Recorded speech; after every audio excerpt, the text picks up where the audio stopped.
Coming up, all signs indicate President Biden will designate the sacred site of Avi Kwa Ame as a national monument.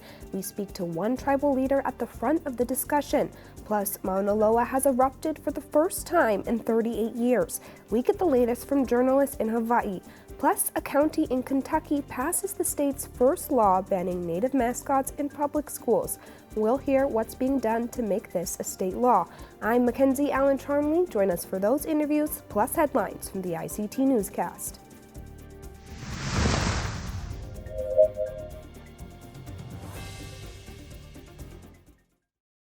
This program is made possible by the Corporation for Public Broadcasting, a private corporation funded by the American people. Arizona State University welcomes 3,500 indigenous students from Arizona and across the nation. It serves one of the largest populations of indigenous students among U.S. colleges and universities. We created a sense of place for tribal nations to create futures of their own making through community outreach and research, taught by world-class indigenous faculty where they see a reflection of themselves and their experiences. Find community at ASU.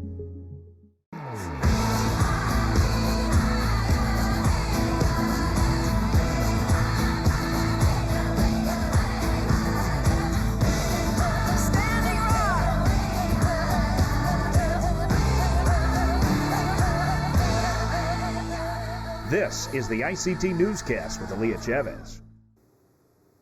Janangale, we're glad you could join us. Aaliyah is away.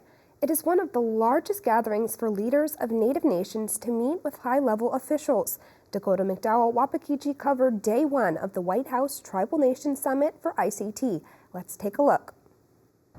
Left and right, everywhere you looked on the first day of the White House Tribal Nation Summit, there were tribal leaders. This event, sometimes nicknamed the Super Bowl of Native Politics, kicked off on the last day of Native American Heritage Month. The Department of Interior estimates officials from over 300 federally recognized tribes were in attendance for the summit.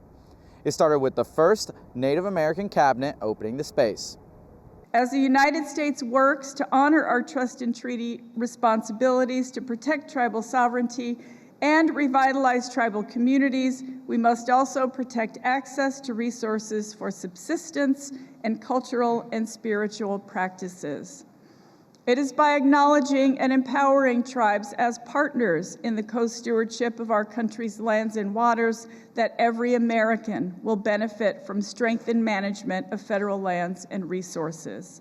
Now, there were 5 armchair conversation panels on the day, starting with education and native languages, next about mental health, then access to capital and economic development, and after those panels, President Joe Biden made an appearance to give remarks. Respect for indigenous knowledge and tribal consultations as a key part of the federal agency's decision-making. Respect means we'll defend tribal sovereignty and self-government and self-determination, and will support tribal economy and keep fighting for better tribal health care, child care, education, housing, public safety, and so much more. The remaining panels featured topics like tribal homeland initiatives, climate, and clean energy. After that, Vice President Kamala Harris talked about the issues, including an emphasis on the Indian Child Welfare Act. Native children were torn away from their families and their communities. These acts were not only violations of basic human rights for those children and their families, but also an attack on the very existence of tribal nations. I am fully aware of the essential protection that ICWA provides. Now, aside from those officials, many of the president's cabinet were also in attendance. ICT will keep up with the coverage from this year's summit. Reporting in Washington, D.C., Dakota McDowell Wapakichi, ICT News. Staying in Washington, D.C. on Tuesday, the U.S. Senate passed a key piece of legislation to protect cultural items. The Safeguard Tribal Objects of Patrimony Act is also known as the STOP Act. Before this legislation, many cultural items that were stolen or illegally obtained from Native communities were able to be sold and exported. Now, the STOP Act makes that illegal. It also increases the penalties for those who traffic these objects and requires that the items be returned to their rightful owners. The STOP Act had widespread support from tribal leaders who said they wanted their objects to be protected. Up next, the legislation will head to President Joe Biden's desk to be signed into law. In Australia, a United Nations-backed mission is recommending the Great Barrier Reef be added to the list of endangered World Heritage Sites. Officials say that without ambitious, rapid, and sustained climate action, the world's largest coral reef is in danger of being lost. Scientists are studying coral spawning to find ways to save it. It only happens once a year, and it's the only chance for the reef to regenerate and repair damage caused by climate change. A project manager for a joint venture of tourism agencies that includes Indigenous groups spoke out. It's the one night, the one opportunity for these reef to rebuild itself, to start again, to grow things. It's not like trees that drop seeds all the time or things like that. It's this one opportunity, and if things mess it up or if something's wrong with the climate, it can actually really affect the reef really badly. Feedback from Australian officials will also be reviewed before UNESCO makes any official proposal to the World Heritage Committee. The Forbes 30 Under 30 award list came out with 2 Indigenous changemakers receiving honors. Mato Waiuhi and Kwana Chasing Horse are among those on the list this year. This award lists 600 of the brightest young entrepreneurs, leaders, and stars in the country. Both Waiuhi and Chasing Horse are Indigenous activists and were described as trailblazers in their industries. Waiuhi is a film and TV composer who also works for a nonprofit that helps with therapy, education, and Lakota language lessons in South Dakota. He is most known for scoring the music on the hit series Reservation Dogs. Chasing Horse is a fashion model, climate justice activist, and land protector. She is a frequent face on red carpets like the Met Gala. And those are the headlines for the ICT Newscast.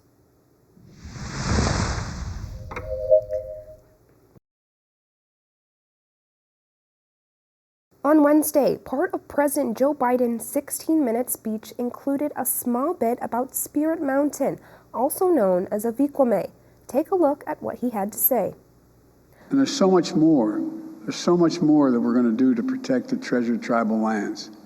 When it comes to Spirit Mountain and the surrounding ridges and canyons in southern Nevada, I'm committed to protecting this sacred place that is central to the creation story of so many tribes that are here today. All signs indicated that Biden will soon designate Avi Kwa Ame as a national monument. That's something tribal leaders have been asking for years. Joining us today from Washington, D.C. to talk about this is Fort Mojave's Chairman Timothy Williams. Hello to you, Chairman. Hello, how are you? Can you tell us what you know in terms of if the president will make Avi Kwa Ame a national monument? Yes, definitely a special day yesterday and everything that was done. I mean, to hear the president talk about our lands, to talk about Avi Kwa Ame, and Spirit Mountain is Avi Kwa Ame, just in the English language. You know, it was just something special. You know, what we know now is the president has made a commitment. There is support pouring in from all the different places, from both senators over in Nevada, Senator Masto Cortez, Senator Rosen, the congressmen that are over, Lee Titus, you know, Deb Haaland's support, Secretary of Interior, BLM National Director, so Stone Manning. So all of them with their support. And what we know now is it really comes down to the map. We feel that that's probably the last hurdle that this may be facing. You know, the commitment is there, but what that final designation is going to be and what that final map is going to look like, I think that's just what the administration is going back and forth on right now. Could you tell us about the history in terms of how long you've been fighting for Avi Kwa Ame's national monument status? Sure. It's been decades, and it's not only been myself. I've been in office as the chairman for the past 16 years with the Fort Mojave Indian Tribe. And, you know, decades before they'd fought for this, there was a resolution in the 90s by elders that wanted to protect these lands. And so generation after generation, we've been looking at doing something like this. But all, you know, some days, it's just, I was the one that said, all right, really loud after the president spoke. And it was just a moment to know that all those who had their voices included in this, all the different community meetings that have been out there, all the different gatherings that have been there in order to promote this and to protect this lands, definitely all came together in the culmination of the president speaking yesterday. What are the ways that making Avi Kwa Ame a national monument would ultimately protect it from development? And like many tribes, we receive consultation letters on a regular basis, but there's been different solar, there's been different wind projects that have been proposed in the area, and that's the main part of the protection element for us. Now, Avi Kwa Ame is the mountain of our creation story, and that's where everything begins for us. But in addition to that, there's 450,000 acres over there in southern Nevada that we're looking to protect, and what this monument would do. In addition to that, the co-stewardship is extremely important to us. We look forward to partnering when a management plan is developed. We've expressed that time and time again, to where if we had an opportunity alongside our federal partners to co-manage and co-steward this land, it would definitely be something special for us as Mojave people. The president said that he looks forward to going to visit Spirit Mountain. Is that something that you plan on joining him on? Oh, definitely. As with most things that take place when it comes from the White House, we probably wouldn't know until right up until that time comes. But we are at the ready. I come from the Marine Corps, so we are definitely at the ready, just like we were this week. If there was a designation that was to be made, our vice chairman was here. Other meetings were set up, and so you do the best you can each time you come. But it's continued work. You never give up. Especially hearing from the president yesterday, that was just something. And this to see the outpouring throughout the media, online, throughout the different congressmen, like I mentioned, and senators, and then just to know that there's been an impact, and for the president to talk about your lands. I know I emphasized that early on, but that was just a special moment, I know, for us and for our tribe. When you speak to your tribal citizens, what is their response to whether or not Avi Kwa Ame should be protected? And that's where, we represent the people. And there has been time and time again where there's been different delegations, and the membership has gone out there to Avi Kwa Ame to welcome the different delegations that have been out there. Senator Mascots Cortez, Congressman Lee, Deb Haaland, the Secretary of Interior, when she was out there, the entire council was out there. So definitely want that to take place. Our spirit run every year in October, it starts from Avi Kwa Ame. All the young men that are out there and able to run still congregate there, and we run from there. So to see if there would be any type of desecration, or if there would be any type of anything that would come out of there, where it'd be clearing the land or putting something up there, obstructing views, if that was all out there, it would definitely take away from its pure state right now. Well, Chairman Timothy Williams, thank you for telling us so much about Avi Kwa Ame and the White House Tribal Nation Summit today.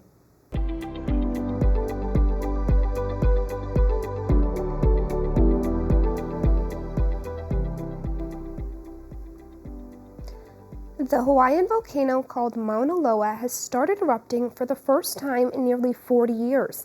It is located on the Big Island and has the attention of many because of its spectacular views.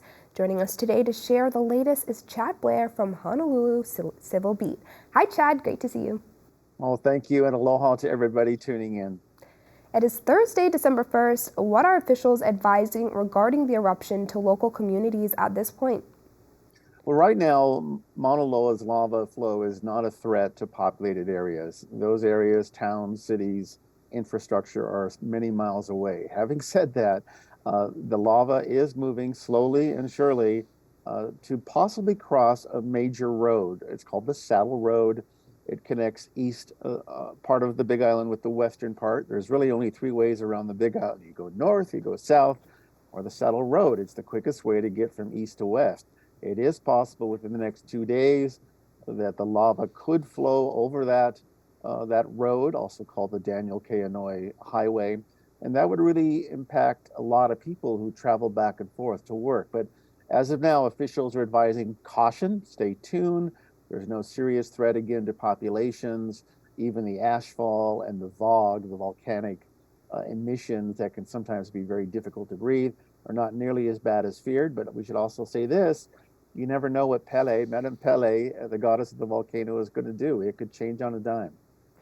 Chad, can you characterize the significance of Mauna Loa's eruption for those who just don't know much about it? Well, you mentioned it was 38 years ago. As a young man, I was actually in Hilo. That's the major town, or one of the major towns on the Big Island. And it's an amazing thing. The whole sky turns red. You've probably seen the images and whatnot. But we have to keep in mind that that island is alive. It has two volcanoes, actually, and Mauna Loa is the largest active volcano in the world. And it is very possible that the volcano could at some point turn and threaten populated areas. In 2018, just 5 years ago, that other volcano, Kilauea, destroyed over 700 homes. I mean, they're gone for good, buried under all sorts of lava. There were fortunately not really any lives lost, but hundreds of thousands, even millions of dollars of damage. So it's a serious issue.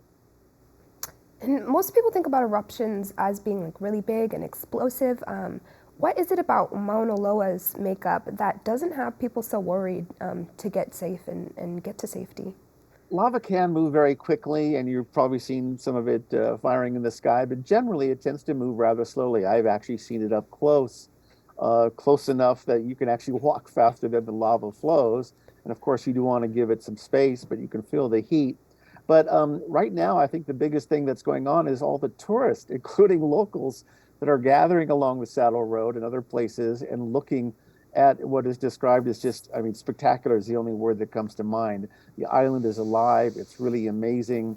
So right now, it's more of a tourist spectacle than anything, again, with a cautionary note that things could change at any moment. Is the Big Island an active place for volcanic eruptions? Oh, it is. I mean, with the volcanic chain, the Big Island is the last major island in the chain. It's the youngest, it's the largest. I'm actually on Oahu in Honolulu. It's about a 50-minute flight. And so we don't have active volcanoes in Kauai and Maui and on Oahu, but the Big Island is alive, and you can even feel it. There are parts of the island where you'll feel earthquakes quite a lot, small tremors, often an indication that lava could be erupting. Still, a lot of us were caught by surprise. Again, it's been almost 40 years, so this is really an historic event for us. Based on your reporting, what is the spiritual and cultural connection to volcanic eruptions for Native Hawaiians? I should certainly make clear I'm not Native Hawaiian. I'm not of the indigenous population here, and don't purport to speak for anyone. But I can tell you that broadly, there's a lot of respect for Pele, for the power of the volcano. Right now, there are some Native Hawaiians on social media complaining that there's talk about building a barrier to divert that lava when it comes to the Saddle Road. Some people are saying, you don't want to do that. You're really messing with a living creature. I don't want to go that route, except to say that we're talking about creation. We're talking about the power of the earth. We're talking about Pele, a goddess fundamental to many Native Hawaiians. And so I would say respect is the word that comes to mind the most, and maybe some misunderstanding of how important it is to Native Hawaiian culture. I want to switch gears because earlier this week, a congressman from Hawaii was under scrutiny for an ethics report. Can you tell us what happened? Yeah, this is Kai Kahele, who actually happens to represent the Big Island and other parts of Oahu. He's leaving office next month. And he happens to be the only Native Hawaiian that's currently in the U.S. Congress. We've only had one other Native Hawaiian, the late Senator Dan Akaka.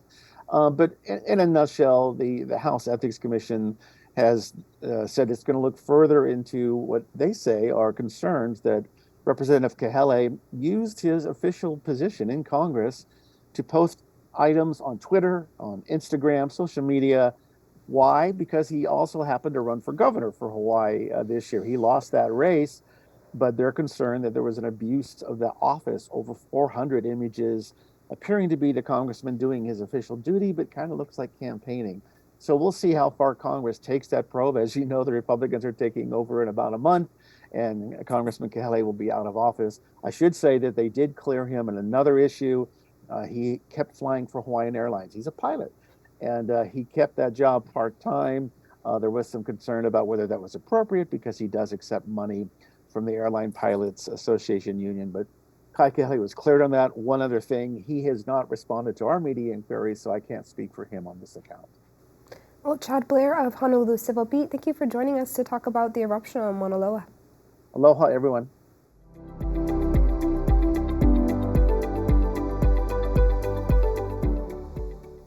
Kentucky is a state which has no federally recognized tribes today. However, the Shawnee, Choctaw, Cherokee, Chickasaw, and Osage people all once lived in that area. Still, one woman is making sure the history of those tribes is respected, and that includes not allowing schools to use natives as mascots.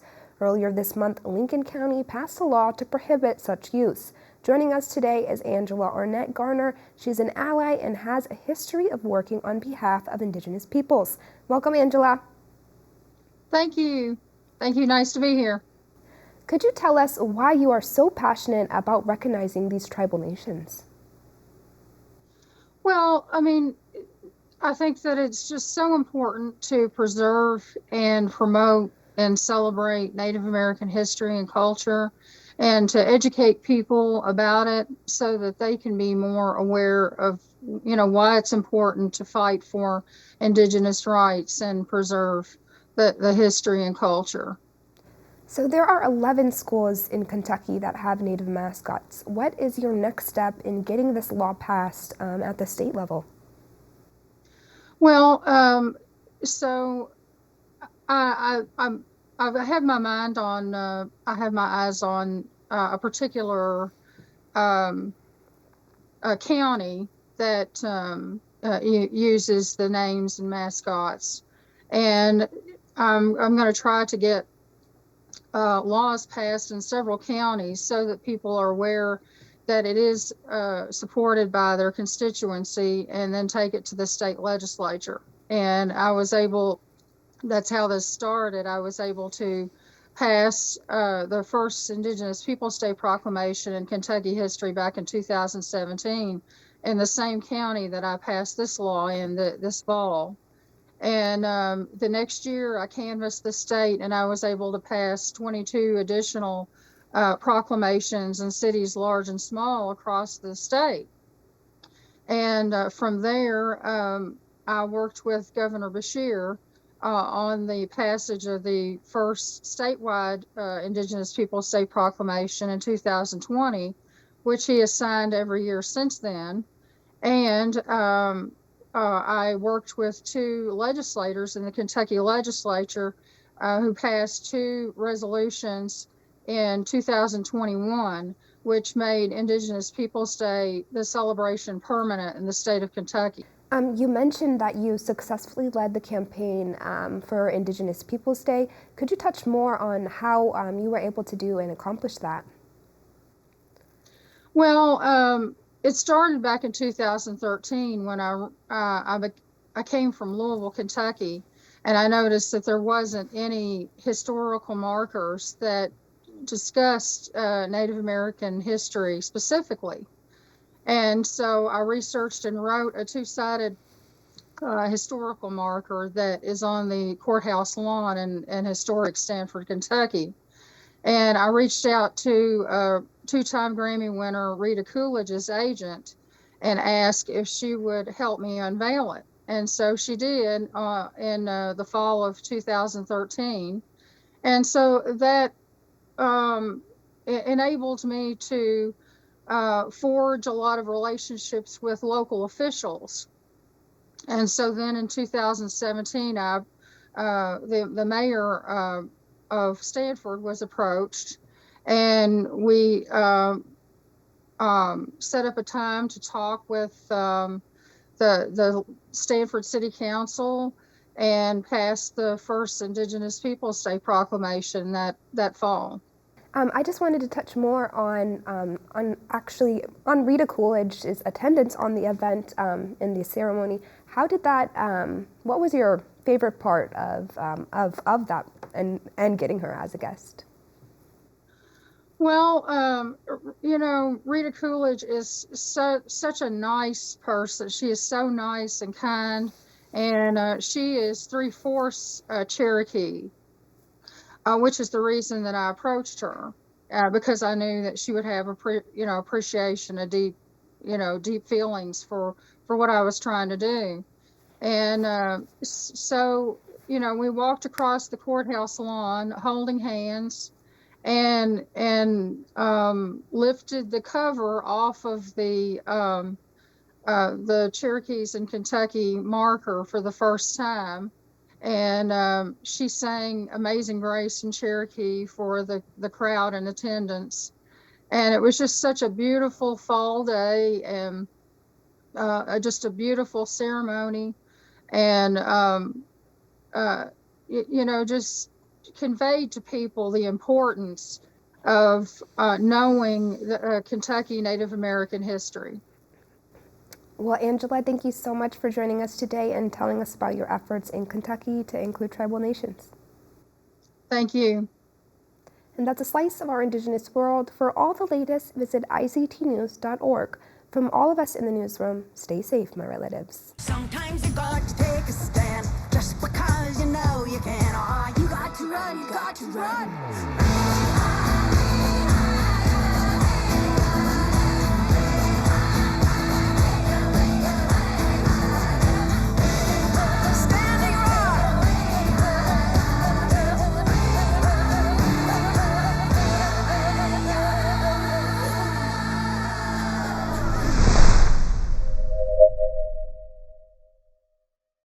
The Sand Creek Massacre, the betrayal that changed Cheyenne and Arapaho people forever, focuses on tribal accounts of Colorado's deadliest day. Exhibition details at historycoloradocenter.org.